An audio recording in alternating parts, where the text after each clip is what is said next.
The night of October 4th, 1967. Along the jagged, salt-scoured coast of Nova Scotia, a profound and ancient darkness holds sway. This is a land shaped by the relentless surge of the North Atlantic, a place where the ocean is not merely a feature of the landscape, but the very soul of the community. In the small fishing village of Shag Harbor, the world is quiet. The boats are moored, their nets still heavy with the scent of the day's catch. The houses, huddled together against the coming chill of a Canadian autumn, are dark, their inhabitants lost to sleep.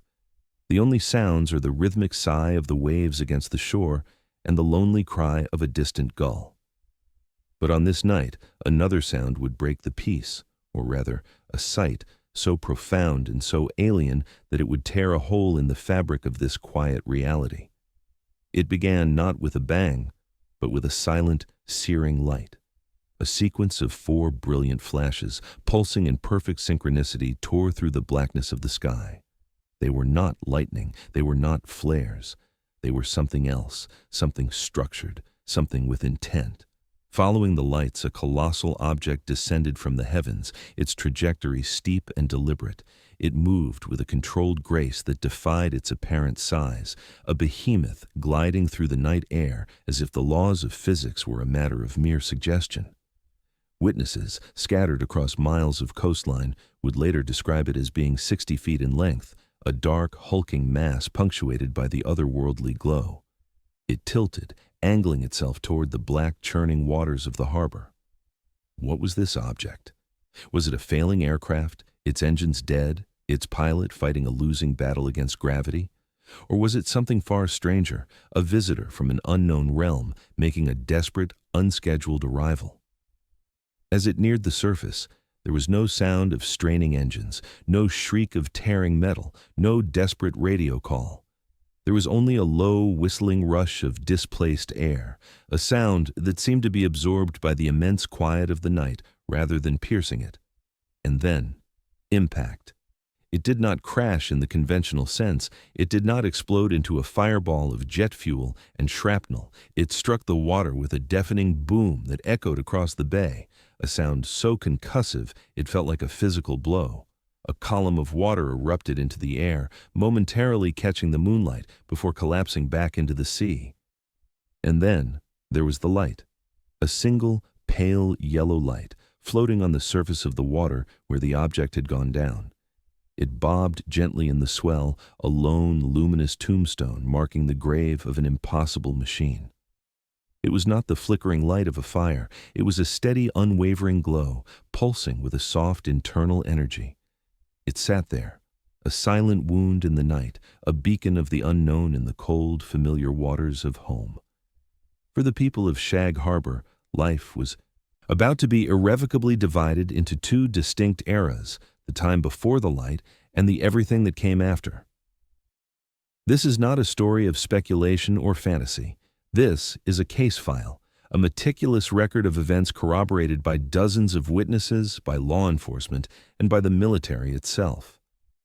It is the story of a Canadian town that watched a UFO rise from the water and the chilling official silence that followed. What truly happened in the dark waters off the coast of Nova Scotia? And why has the full story remained submerged for so long? The answers to these questions challenge not only our understanding of the world, but our place within the cosmos. To understand the magnitude of that October night, one must first understand the place where it happened. Shag Harbor is not a town you stumble upon by accident. It is a destination, a final point on a winding coastal road known as the Lighthouse Road. It exists in a state of beautiful, rugged isolation, a small cluster of homes and wharves clinging to the edge of the continent. The community is woven from the threads of fishing families, generations deep. The people here are defined by their relationship with the sea. It is their provider, their adversary, their clock, and their calendar. They are pragmatic, hard-working, and not given to flights of fancy. The ocean teaches a harsh form of reality. It does not suffer fools or entertain fantasies. The men and women of Shag Harbor are grounded in this reality, their hands calloused, their faces etched by the sun and the salt spray. They trust what they can see, what they can touch, and what they can pull from the depths. This inherent pragmatism is what makes their testimony so compelling. The first witnesses were not UFO hunters or conspiracy theorists. They were the town's own. Laurie Wickens and 4 of his friends were driving along Highway 3, the main artery that snakes along the coastline. The night was clear, the stars brilliant in the moonless sky. Their car was a bubble of light and youthful energy moving through an immense and ancient darkness. Then they saw it. A procession of brilliant orange-gold lights in the sky to the east. They were not airplane lights. They were too large, too bright, and they flashed in a bizarre, rhythmic sequence that none of them had ever seen before. 1, 2, 3, 4. A pause. 1, 2, 3, 4. It was a pattern, a signal, a language they could not comprehend. Their initial reaction was not fear, but a profound, startling curiosity. They pulled the car over, spilling out onto the gravel shoulder to get a better look. As they watched, the lights were joined by a dark, elongated shape. The entire assembly began to descend, not falling, but flying under power, its angle of descent a controlled 45 degrees. It was headed directly for the waters of the harbor. The scale of the object was immense, far larger than any conventional aircraft they could imagine, and it was silent. Utterly, unnervingly silent. This was the detail that lodged itself in their minds, the first piece of the puzzle that did not fit. An object of that size, moving at that speed, should have been screaming through the sky. Instead, it was a ghost. They watched, frozen, as it completed its descent. The final moments were a blur of impossible physics and sensory overload. The object struck the water with a percussive blast, a sound that was both a sharp crack and a deep, resonant boom. Then, an eerie silence fell once more, broken only by the sight of that single luminous glow on the water's surface, a pale yellow beacon in the crushing darkness. Convinced they had just witnessed a plane crash, their training and their humanity took over. They sped to the nearest payphone, their minds racing. An airliner, perhaps a military jet, had gone down. There would be survivors, people in the freezing water who needed help. The call was placed to the nearest detachment of the Royal Canadian Mounted Police in Barrington Passage. The voice on the other end was calm, professional, and understandably skeptical. A report of flashing lights and a plane crash. It was not an uncommon call in a region so close to major flight paths. But Laurie Wickens was insistent. This was different. He described the sequential lights, the silence, the sheer size of the craft. He described the single light that now floated on the water. Something in the conviction of his voice, the sheer strangeness of the details, cut through the operator's professional detachment. This was not a panicked citizen misidentifying a meteor.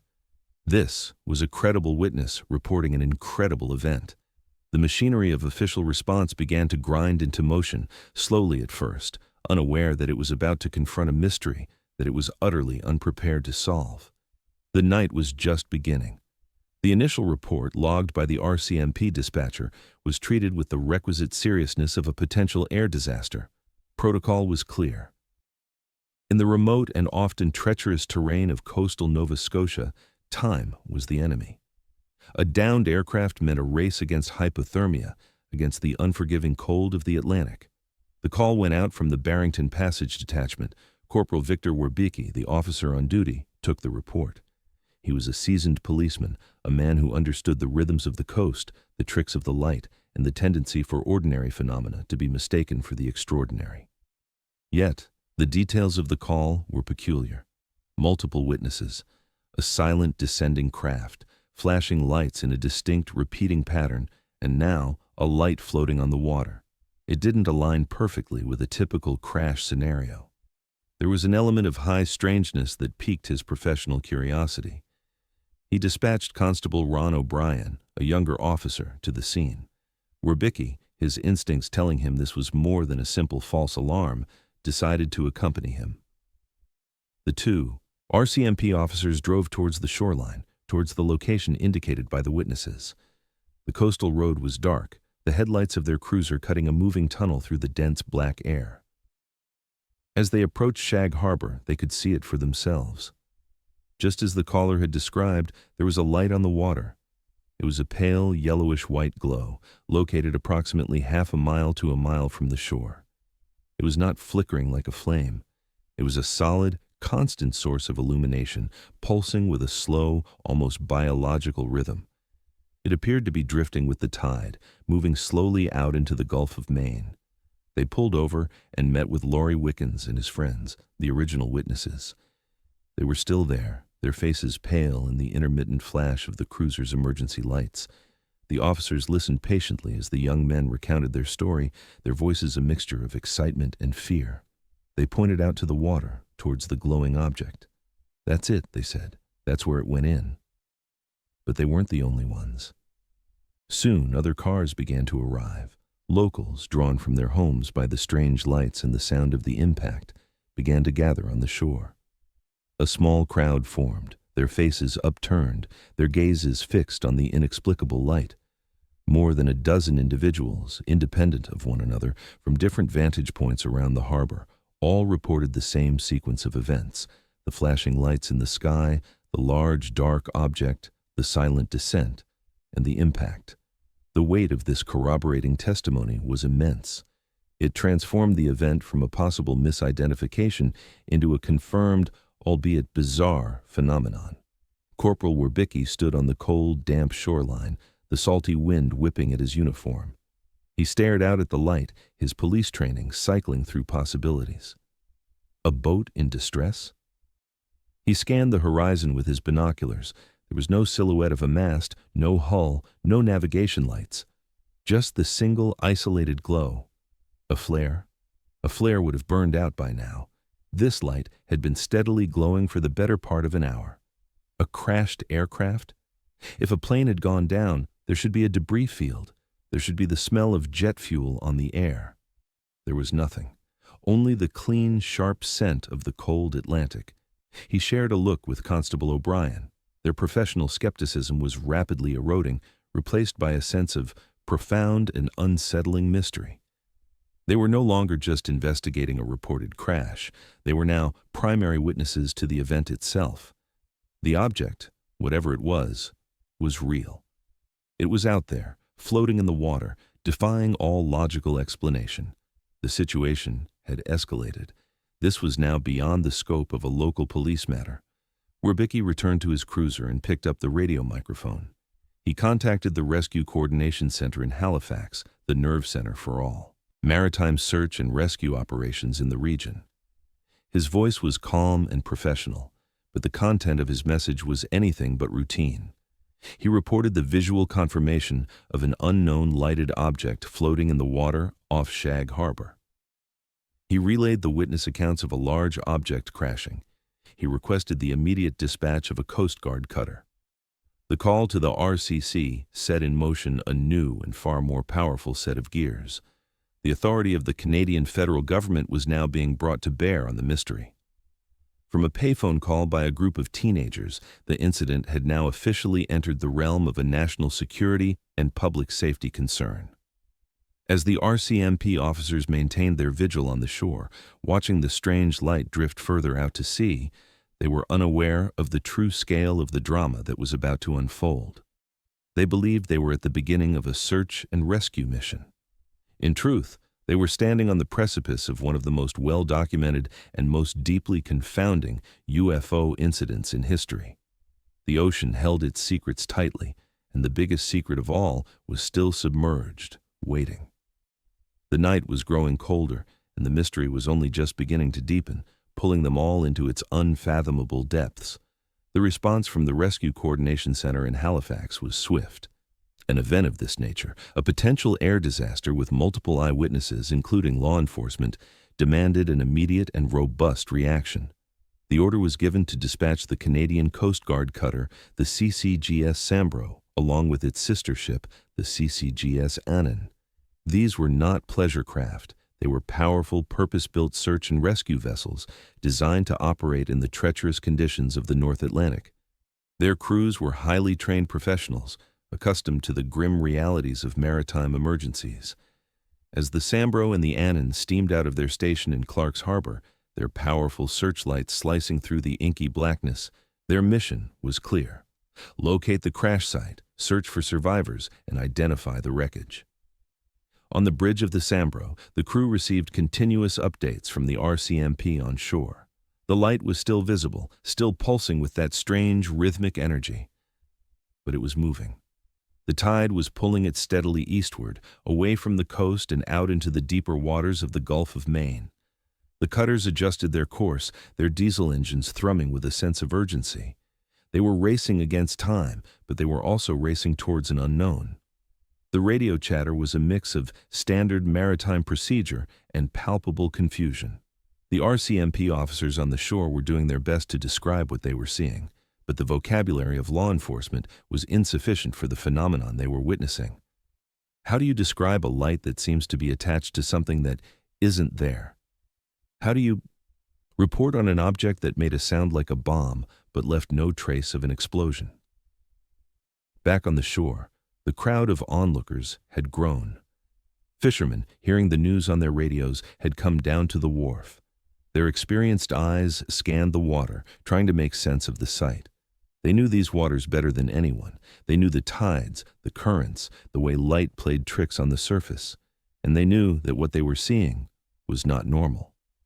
Several of them, convinced that people were in the water, had already launched their own small fishing boats, a volunteer flotilla heading out into the dark to offer aid. They were brave, selfless men, acting on pure instinct to help. They were the first to get close to the object. As their small boats chugged across the bay, their headlights fixed on the eerie yellow glow, they noticed something else. The water around the light was behaving strangely. It was churning, bubbling, as if something large was displacing the water from beneath. And there was a substance on the surface. A thick, yellowish foam, almost like sulfur, was spreading out from the central light. It was dense, and it clung to the surface of the water, leaving a wide, slick trail behind the drifting object. The smell was acrid and chemical, a scent that belonged not to the sea but to a laboratory. The fishermen slowed their approach, their initial courage giving way to a primal sense of caution.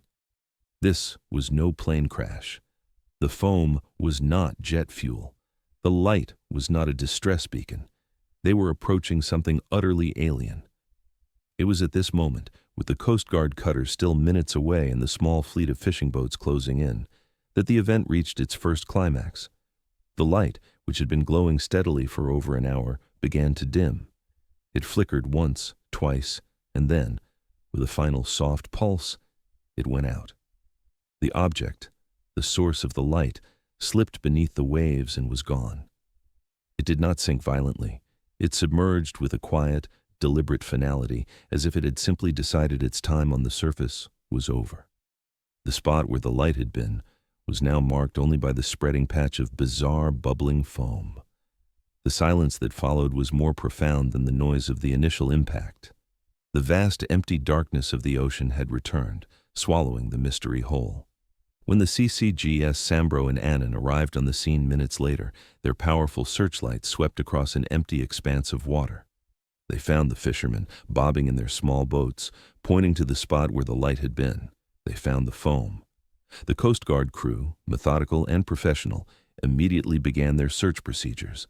They deployed nets, hoping to snag a piece of wreckage. They lowered listening devices, hoping to hear the ping of a black box. They crisscrossed the area in a grid pattern, their searchlights scanning for any sign of debris, an oil slick, or bodies. They found nothing, absolutely nothing. The ocean had seemingly erased all evidence of the event.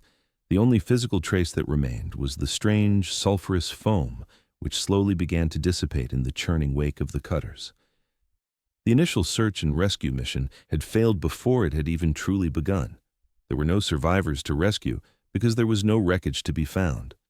The official log of the CCGS Sambro would later state that they had conducted a thorough search of the area and found no trace of a ship, a boat, or a life raft. The mission had shifted. It was no longer about rescue. It was now an investigation into an impossibility.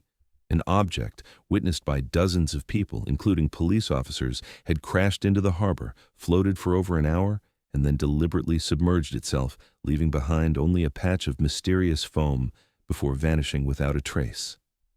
The authorities were confronted with a stark and unsettling reality. They had the testimony, they had the witnesses, but the primary piece of evidence, the object itself, had disappeared into the one place on Earth that could still hold such a monumental secret, the crushing, silent dark of the deep ocean. The sun would rise in a few hours, but it would bring no clarity. It would only illuminate the scale of the mystery they now faced. As the first light of dawn on October 5th broke over the horizon, it revealed a scene of intense and coordinated activity. The cold gray light of the morning painted a stark picture of a small fishing village transformed into the epicenter of a major government operation. The mystery of the night had not dissipated with the darkness. It had solidified, demanding answers that the ocean was refusing to provide. The fleet of vessels in the harbor had grown. The 2 Coast Guard cutters were now joined by a flotilla of RCMP patrol boats and several vessels from the Department of Fisheries. The harbor, usually dotted with lobster boats and fishing trawlers, now bristled with the official gray and white of government authority. A Royal Canadian Air Force Argus aircraft circled high overhead, its powerful surveillance equipment scanning the vast expanse of the Gulf of Maine, searching for any sign of a debris field that might have drifted with the powerful morning tide. The scope of the official response was a testament to how seriously the authorities were taking the incident.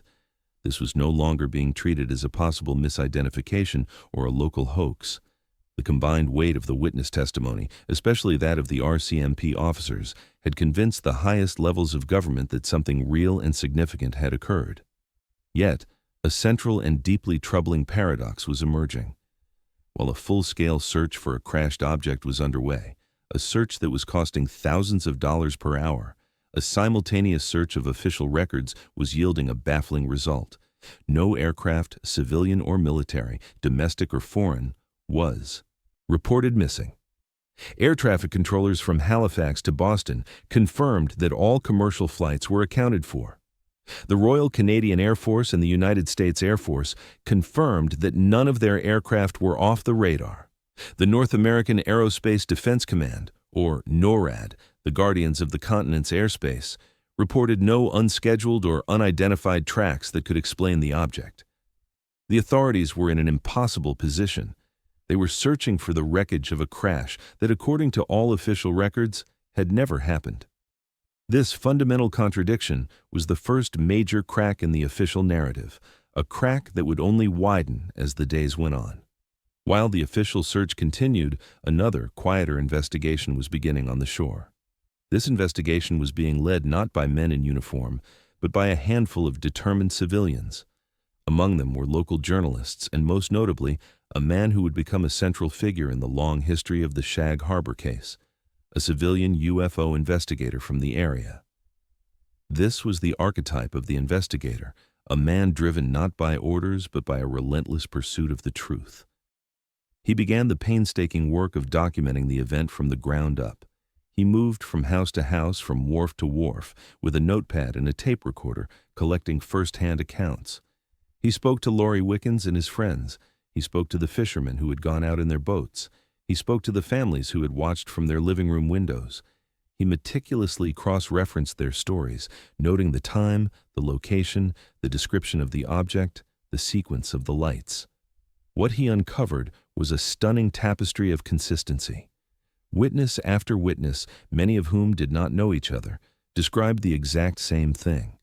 The 4 orange lights, the silent 60-foot craft, the 45-degree descent, the impact, the single yellow light on the water, the sulfurous foam. The details were too specific, too consistent across dozens of independent testimonies to be the product of mass hysteria or misidentification. The investigator realized he was documenting not a story, but a fact. A strange and uncomfortable fact, but a fact nonetheless. Meanwhile, the official voice of the authority was beginning to make itself heard. The first press releases were issued by Maritime Command, MARCOM, in Halifax. They were concise, professional, and carefully worded. They confirmed that a search was underway in response to reports of a possible aircraft crash. They emphasized that, as of yet, no wreckage had been found and no aircraft were reported missing. The statements were technically true, but they were also profoundly misleading. They skillfully omitted the truly bizarre elements of the story. The silent nature of the craft, its controlled descent, the strange light, the foam, and its deliberate submergence. The official narrative was being carefully curated from the very beginning, stripping the event of its high strangeness and framing it within the familiar, if tragic, context of a conventional accident. It was a classic strategy of information control. Acknowledge the undeniable parts of the event, the reports and the search, while systematically ignoring or suppressing the parts that defy conventional explanation. The people of Shag Harbor, however, knew what they had seen. They listened to the news reports on the radio and saw the official statements in the papers, and they knew that the story being told to the rest of the world was not the full story. A chasm was opening between the lived experience of the witnesses and the official explanation offered by the authorities. On one side stood the undeniable shared reality of an entire community. On the other stood a faceless bureaucracy that seemed determined to file the event away into a neat, tidy box labeled unexplained, even as its own ships and planes continued to search for something it claimed did not exist. The sun climbed higher in the sky, but the shadows of doubt and suspicion were growing longer. The object may have vanished beneath the waves, but its impact was just beginning to be felt. The search of the surface had yielded nothing. The focus of the operation now shifted to the world beneath the waves. The responsibility for the underwater search fell to the Royal Canadian Navy's Fleet Diving Unit Atlantic, a team of elite clearance divers based in Halifax. These were highly skilled operators, trained to work in the most challenging conditions imaginable. The cold, dark, and often turbulent waters of the North Atlantic were their workshop. On October 8th, 4 days after the incident, a team of 7 Navy divers arrived in Shag Harbor. They established a base of operations on the CCGS Sambro, which served as their dive tender. Their mission was clear and daunting: to conduct a comprehensive bottom search of the area where the object was last seen, to locate any wreckage, and to identify the source of the phenomenon. The divers descended into the gloom. The underwater visibility was poor, limited to only a few feet in the murky, silt-filled water.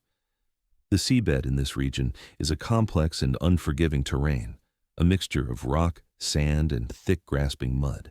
It is not a flat, uniform surface. It is a landscape of ledges, trenches, and glacial debris. The divers worked in pairs, tethered by communication lines to the surface, their powerful underwater lamps cutting feeble cones of light into the oppressive darkness. They moved slowly and methodically, conducting a painstaking grid search of the bottom, their gloved hands feeling their way through the mud and kelp. They were looking for the telltale signs of a crash: a twisted fuselage, a sheared-off wing, an engine block, a scattered debris field. They were prepared for the grim task of recovering bodies. For 3 days, they combed the ocean floor. They logged hours in the freezing water, their bodies pushed to the limits of endurance. And they found nothing. There was no wreckage, no metal fragments, no personal effects, no sign whatsoever of a crashed aircraft. The bottom of Shag Harbor was, according to their search, clean. The official dive logs, later declassified, are stark in their simplicity. They record the date, the time, the depth, and the result: nil. Nothing found. The divers were baffled. The sheer amount of energy required for an object of that reported size to impact the water should have left a significant crater or at least some scarring on the seabed. Yet, there was nothing. It was as if the object had entered the water with impossible grace, or as if the ocean floor itself had somehow healed the wound of its arrival. However, unofficial accounts and persistent local rumors tell a different story. These accounts, gathered by the civilian investigator and passed down through the community for decades, suggest that the divers did find something. Not wreckage, but something far stranger. According to these unsubstantiated reports, the divers discovered a series of long, wide trenches or furrows carved into the soft mud of the seabed. The furrows were reportedly about 20 feet wide and several hundred feet long, leading away from the impact zone and heading towards the deeper channel of the Gulf. It was as if something immense and heavy had landed, not crashed, and then dragged itself along the bottom, purposefully moving from one location to another under its own power. These rumored findings, if true, would completely upend the crash narrative. It would suggest that the object was not a disabled craft, but a functional mobile vessel that was capable of maneuvering underwater. It was a USO, an unidentified, submerged object.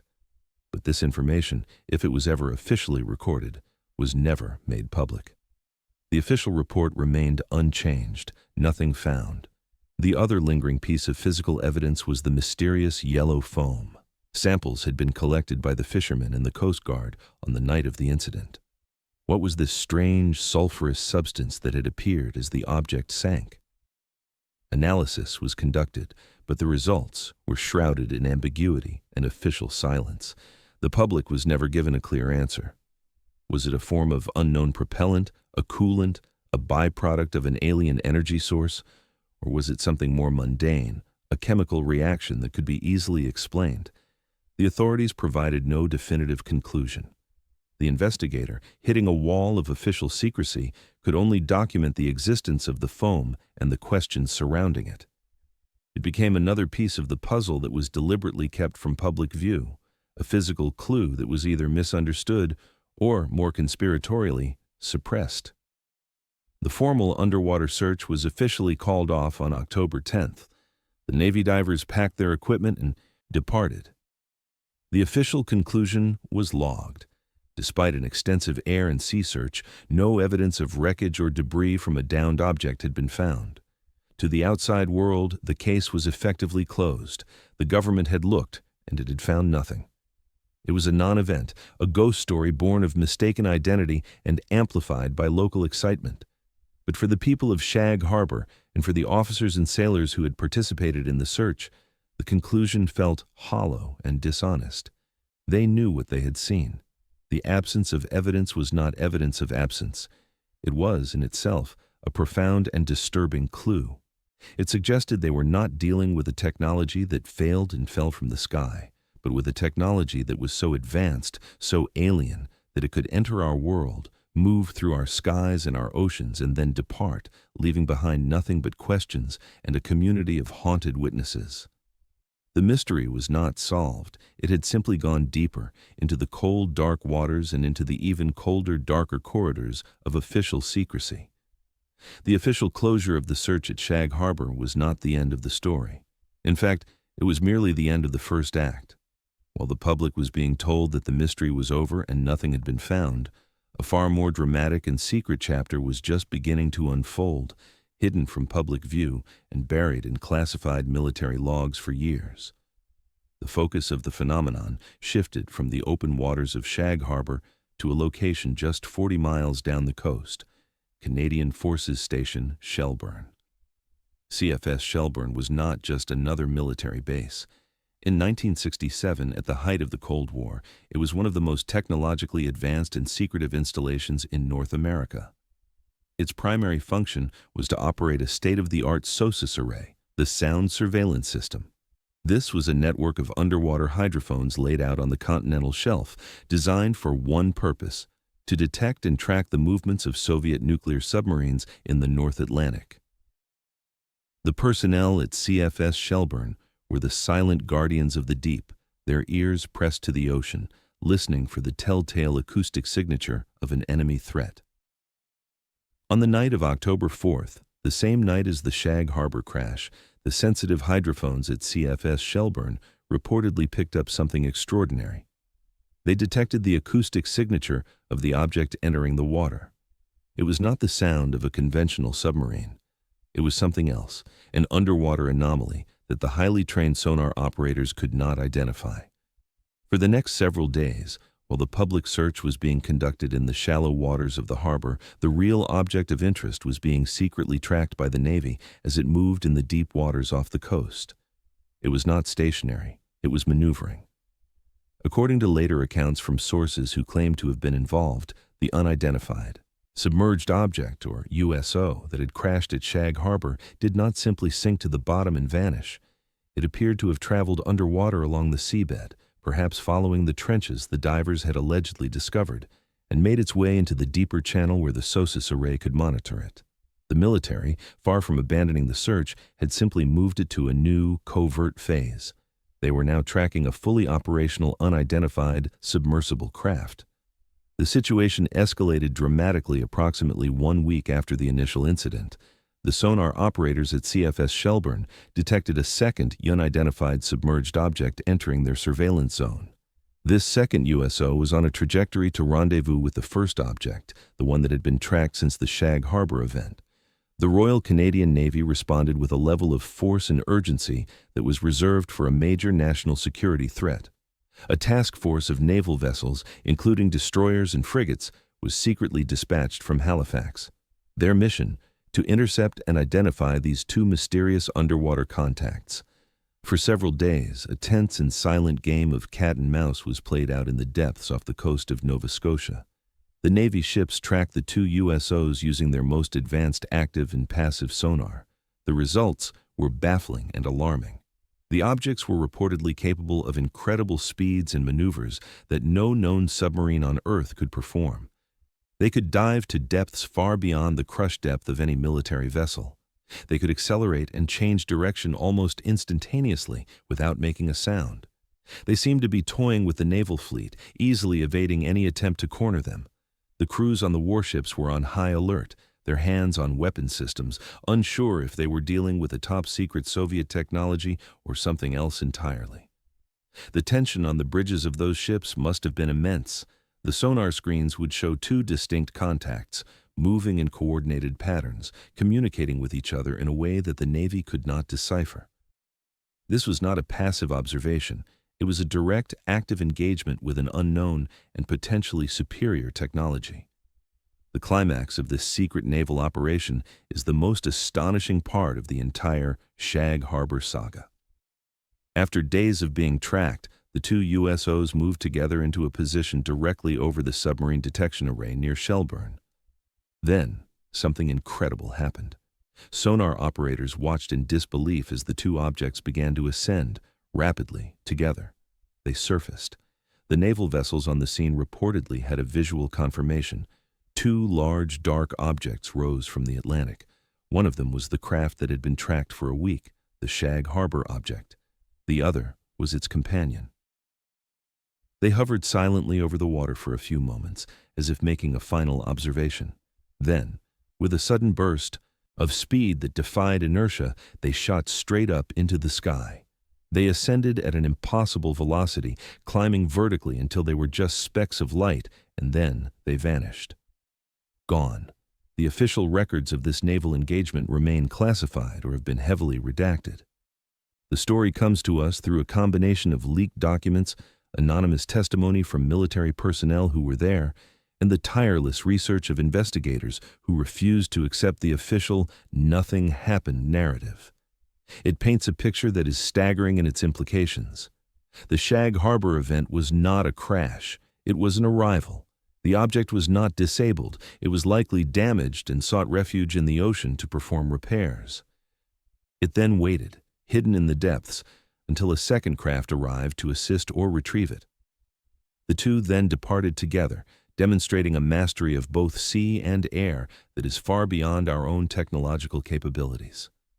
This secret chapter transforms the Shag Harbor incident from a simple UFO sighting into a complex multi-stage event involving two unknown craft, a prolonged underwater phase, and a direct, if covert, interaction with the Canadian military. The authority, in its public statements, had built a wall of silence around the Shag Harbor crash site. But behind that wall, they were engaged in a frantic, real-time confrontation with the very phenomenon they were publicly denying. The cover-up, it seems, was not just about hiding a strange light in the sky. It was about concealing a week-long naval encounter with forces unknown. The Shag Harbor incident did not occur in a vacuum. To fully grasp the reasons behind the official secrecy and the carefully constructed narrative of denial, one must place it within the broader context of UFO research and government policy in the late 1960s. At that very moment in history, the United States Air Force was in the final stages of its highly public and highly controversial study of unidentified flying objects, the Condon Committee. Headed by physicist Dr. Edward U. Condon, the project's stated goal was to conduct an impartial scientific investigation into the UFO phenomenon and determine, once and for all, if it posed a threat to national security or contained any information of scientific value. However, from its inception, the Condon Committee was plagued by accusations of bias. Leaked internal memos revealed that its leadership had decided on its conclusion that UFOs were of no scientific interest before the investigation had even truly begun. The committee became a tool not for investigation, but for debunking. Its primary purpose was to provide the government with a scientific-sounding justification for getting out of the UFO business entirely. This political climate south of the border had a profound influence on Canadian policy. The Canadian government, closely allied with the United States on matters of continental defense through NORAD, was under pressure to adopt a similar posture of official skepticism and dismissal. Publicly admitting that a genuine, inexplicable object had crashed and was being secretly tracked by the Navy would have flown in the face of this coordinated effort to put the UFO genie back in the bottle. It would have created a political and media firestorm that neither government wanted. This is the world into which the Shag Harbor object fell. The Canadian Department of National Defence, DND, found itself in an extraordinarily difficult position. On the one hand, their own personnel, RCMP officers, Coast Guard crews, and now Royal Canadian Navy sailors and sonar operators, were providing credible, first-hand evidence of a real, technologically advanced, and unidentified craft operating in Canadian territory. On the other hand, the official policy, dictated by political expediency and the influence of their American allies, was to downplay and dismiss such reports. The result was a stark and schizophrenic split between their private actions and their public statements. Privately, they launched a massive multi-day search and tracking operation involving numerous ships, aircraft, and their most advanced submarine detection base. They treated the object as a potential threat and a matter of the highest priority. They generated internal reports, logs, and memos that acknowledged the reality and the strangeness of the event. One such document, a now declassified memo from the DND to other government agencies, clearly states that the object was of unknown origin and that the investigation had concluded it was not a conventional aircraft, flare, or other known phenomenon. It was officially categorized as a genuine UFO report. Publicly, however, the authority presented a very different face. The official report on the Shag Harbor incident, released to the public after the search was concluded, is a masterpiece of bureaucratic obfuscation. It acknowledges the initial witness reports, but concludes that an extensive search located no evidence of a collision or any wreckage. It methodically dismisses every conventional explanation, but stops short of addressing the unconventional ones. The final verdict, written in the dry, passionless language of a government file, was that the cause of the sighting remained unsolved. This conclusion is technically true, but profoundly deceptive. By stating that the case was unsolved, the DND was able to close the book on the matter without ever having to address the wealth of data that pointed towards an extraterrestrial or otherwise anomalous explanation. The official report makes no mention of the naval engagement off the coast of Shelburne. It makes no mention of the tracking of one, let alone two, unidentified submerged objects.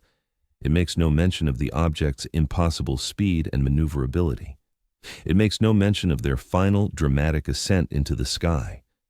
The entire second half of the story, the most significant and revealing part, was completely excised from the official record. It was as if it had never happened. The civilian investigator, compiling his own parallel report, was confronted with this wall of official silence. His file was thick with signed affidavits from dozens of civilian witnesses.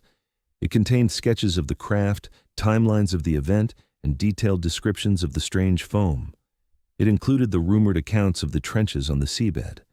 And now, it was beginning to include whispers and anonymous tips from military personnel about the secret naval operation. The investigators' counter-narrative was a direct challenge to the government's story. It was a grassroots effort to preserve the truth of the event, a truth that was being systematically erased from history by the very institutions tasked with protecting the public. The cover-up was not necessarily born of a malicious desire to deceive. It was likely born of a more pragmatic, if paternalistic, motive. What could the government possibly say? How could they admit that unknown craft, demonstrating a technology far beyond our own, were operating with impunity in our sovereign airspace and territorial waters? How could they explain that they had engaged these objects and been utterly powerless to stop them? The truth was too disruptive, too paradigm-shattering. It was easier, safer, to simply say that nothing was found and to file the case away, hoping it would be forgotten. But it was not forgotten. The truth, like the object itself, had merely gone submerged, waiting for a time when it could safely surface once more. The immediate aftermath of the Shag Harbor incident left the small community in a state of bewildered limbo. The government had departed, the official report was filed, and an unsettling quiet descended once more upon the coastline. But the event had left an indelible mark on the town's psyche. It had become a part of the local lore, a shared secret that bound the witnesses together. For years, the story was kept alive not in newspapers or on television, but in the oral tradition of the community, told over coffee in kitchens, whispered about on the wharves, and passed down from parents to children.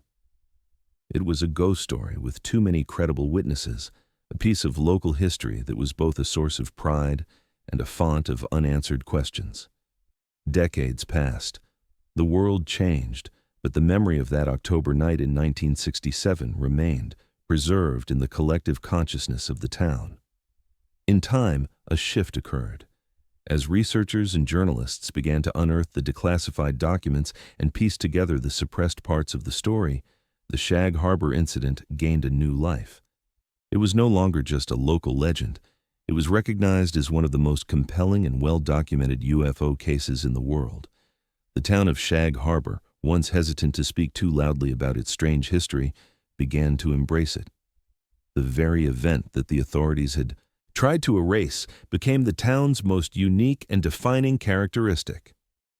The Shag Harbor UFO Incident Society was formed, a testament to the dedication of the original witnesses and the researchers who had fought to keep the story alive. A small museum was opened in a converted fishing shack, its walls lined with witness testimonies, official documents, newspaper clippings, and artist renderings of the craft. It stands as a monument to the event, a permanent counter-narrative to the official story of nothing found. Every year, the town holds the Shag Harbor UFO Festival, drawing visitors and researchers from around the globe. They come to stand on the same shoreline where the witnesses stood, to look out at the same dark water, and to feel the weight of that profound mystery. The festival is a celebration, but it is also an act of remembrance and defiance. It is the town's way of stating unequivocally that something happened here. The most powerful evidence, however, is not found in museums or festivals. It resides in the unwavering testimony of the witnesses themselves. Decades later, interviewed for documentaries and books, their stories have not changed. Laurie Wickens, the young man who made that first fateful phone call, has recounted his experience hundreds of times. His account is as clear and consistent today as it was in 1967. The RCMP officers, like Constable Ron O'Brien, have gone on record, confirming what they saw from the shoreline. The fishermen who took their boats out into the dark have described the sulfurous foam and the moment the light went out with unshakable conviction. These are not people seeking fame or fortune. They are ordinary men and women who were thrust into an extraordinary circumstance. Their credibility is their greatest asset. They are the living memory of the event, a human archive of a moment that challenged the very foundations of their reality. Their steadfastness stands in stark contrast to the shifting and incomplete explanations offered by the authorities. This enduring legacy forces us to confront the great lingering questions of the Shag Harbor incident. What was the object that fell into the harbor? The detailed descriptions point to a structured, manufactured craft, not a natural phenomenon. Where did it come from? Its ability to transit from the sky to the sea and back again suggests a technology that originates from a place that does not recognize our terrestrial boundaries. Was the object damaged, seeking refuge in the relative safety of the ocean to conduct repairs? The initial impact, followed by a period of floating and then a controlled submergence, strongly supports this theory. And what of the second object? Was its arrival a planned rendezvous, a rescue mission for a downed colleague? The coordinated movements tracked by the Navy, followed by their joint departure, makes this a chillingly logical conclusion. And perhaps the most troubling question of all: why the cover-up? Why did the Canadian government, and by extension the U.S. government, go to such lengths to conceal the full extent of the events? Was it simply to avoid public panic and preserve a fragile status quo, as a paternalistic explanation would suggest? Or was there a more profound reason? Were they covering up not just an event, but a contact? Were they concealing their own technological inferiority, their utter helplessness in the face of a superior intelligence? Or, in the most conspiratorial view, were they hiding the fact that they knew exactly what these objects were, and had reasons for not wanting the public to share in that knowledge? The legacy of Shag Harbor is not one of answers, but of beautifully, terrifyingly framed questions. It is a story that refuses to be buried, a case file that remains stubbornly open, its truth kept alive by the town that became its unwilling custodian. To truly understand the depth of the Shag Harbor mystery, we must deconstruct the official explanation and hold it up to the light of the evidence. The primary conclusion offered by the authorities was twofold. First, that no conventional aircraft was missing, and second, that the cause of the phenomenon was unsolved. While technically accurate, this conclusion functions as a sophisticated form of misdirection, allowing the government to close the case without ever confronting its core strangeness. Let us first examine the "no missing aircraft" declaration. This was presented as evidence against the reality of the event, a way of suggesting that since nothing we know of was missing, then nothing could have crashed. But this is a profound failure of logic. It presumes that the object had to be one of ours. The witnesses from the very beginning described a craft that did not behave like a conventional aircraft. It was silent. It had a unique sequential lighting system. It was, by all accounts, unconventional. Therefore, the fact that no conventional aircraft was missing is not evidence against the event. It is evidence for the anomalous nature of the object. It confirms that whatever crashed in Shag Harbor did not originate from any known terrestrial air fleet. The very fact the authorities used to dismiss the case is, in reality, one of the most powerful pieces of evidence in its favor. Next, consider the final verdict. Unsolved. In the lexicon of official bureaucracy, unsolved is a convenient dead end. It allows an agency to acknowledge that a report was filed while simultaneously absolving itself of any responsibility to investigate further. It implies a lack of sufficient data. But in the Shag Harbor case, there was no lack of data. There was an abundance of it. There were dozens of credible corroborating witnesses. There were law enforcement and military personnel who were primary witnesses. There was physical evidence in the form of the strange foam. There were alleged physical traces on the seabed. And most importantly, there was a wealth of highly classified sonar and radar data from the subsequent naval engagement. The case wasn't unsolved due to a lack of information. It was labeled unsolved to avoid dealing with the uncomfortable conclusions that the information pointed to. The internal documents, wrested from government archives through Freedom of Information Act, requests decades later, betray this public posture. Memos from the Department of National Defense and reports from the Royal Canadian Air Force explicitly label the event as a UFO report and state that the investigation had satisfactorily ruled out aircraft, flares, and other natural or man-made phenomena. In private, they admitted it was a genuine unknown. In public, they threw up their hands and declared it a mystery not worth pursuing. This leads us to the broader and perhaps more significant aspect of the Shag Harbor incident, its identity as a premier USO, or unidentified submerged object case. We are culturally conditioned to look to the skies for evidence of alien visitation. The term UFO has become synonymous with flying saucers and lights in the night sky. But what if we have been looking in the wrong place? Or, more accurately, only in one of the right places? Over 70% of our planet is covered by water. The deepest parts of our oceans are less explored than the surface of the moon. It is a vast, dark, and largely inaccessible realm. If a non-human intelligence wished to observe our world while remaining largely hidden, the crushing depths of the ocean would be the perfect sanctuary. The Shag Harbor case provides a stunningly clear example of this transmedium capability. An object that is master of the air is also master of the sea. It moves between these two environments with an ease that our own technology cannot begin to replicate. This is not an isolated incident. Naval records from around the world are filled with reports of fast walkers, sonar contacts of submerged objects moving at incredible speeds, far faster than any nuclear submarine. The famous 2004 Nimitz Tic Tac encounter, confirmed by the Pentagon, also involved an object that was first detected underwater before ascending to engage with fighter jets.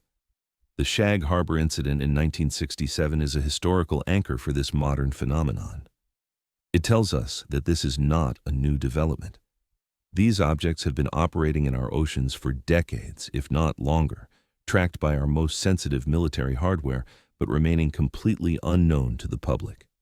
Shag Harbor forces us to expand our definition of the UFO phenomenon. It is not just about the sky, it is about the sea. It suggests that our planet may be host to a hidden presence that uses the vast, dark wilderness of the deep ocean as a base of operations, a highway, or a repair shop. The questions that flow from this are profound. Are there permanent bases on our own ocean floors? Are these visitors aquatic in origin or simply using the oceans for cover? What is the relationship between the objects seen in the sky and the objects tracked in the deep? The Shag Harbor incident does not provide the final answers, but it provides a chilling and impeccably documented case study. It stands as a stark testament to the reality of the phenomenon and the lengths to which official bodies will go to control the narrative. The object that sank into the harbor on that cold October night did more than just leave a trail of foam. It left a permanent ripple in our understanding of the world, a ripple that continues to spread, challenging our assumptions and forcing us to look not just up, but down into the dark, secret-filled waters of our own planet. The truth is still out there, and it may be far deeper than we ever imagined.